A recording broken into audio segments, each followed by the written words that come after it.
नमस्कार, one India Hindi में आपका स्वागत है। मैं हूं शिखा धूरिया। जम्मू कश्मीर में जिला विकास परिषद के चुनाव चल रहे हैं। बीजेपी ने चुनाव प्रचार में अपनी पूरी ताकत झोंक दी है। इसी बीच जम्मू में प्रचार करने आई केंद्रीय मंत्री स्मृति ईरानी ने गुपकार गठबंधन पर जमकर हमला बोला। स्मृति ईरानी ने कहा कि ये राजनीतिक दल उस समय इकट्ठा नहीं होते जब जनता को उनकी जरूरत होती है। ईरानी ने आरोप लगाया कि गुपकार गठबंधन के पास जब सत्ता थी तो उन्होंने पाकिस्तान से आए रिफ्यूजियों को वोट देने का अधिकार नहीं दिया, लेकिन प्रधानमंत्री मोदी ने इसे समझा कि जिन परिवारों ने हिंदुस्तान को चुना, पाकिस्तान का तिरस्कार किया, उनको ये अधिकार मिलना चाहिए कि वो जाकर वोट करें। राजनीतिक दल तब इकट्ठे नहीं होते जब जनता को जरूरत होती है। वो राजनीतिक दल आपके काम इस चुनाव नहीं आई। हिमाकत तो इतनी उनकी कि उन्होंने ये ऐलान करने की गुस्ताखी कर दी कि तिरंगा कोई नहीं उठाएगा।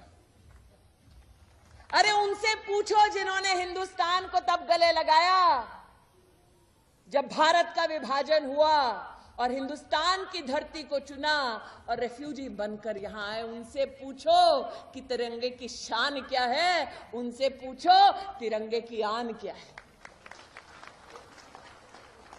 और आज मुझे इस बात का गौरव है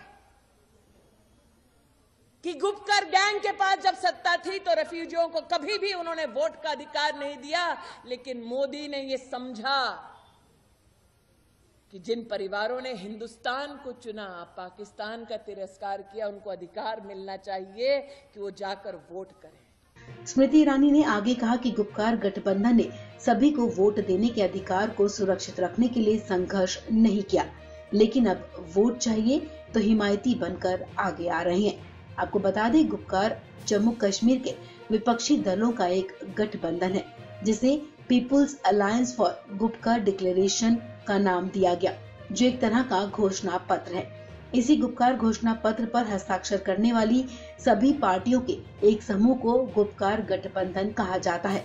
गुपकार समझौते के प्रमुख लक्ष्य अनुच्छेद 370 की बहाली करना है।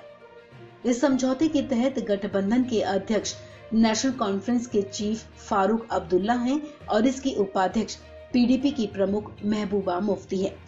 गौरतलब है कि पिछले साल अगस्त में जम्मू कश्मीर का विशेष दर्जा खत्म किए जाने और राज्य को 2 केंद्र शासित प्रदेशों में बांटने के बाद ये पहला बड़ा चुनाव है।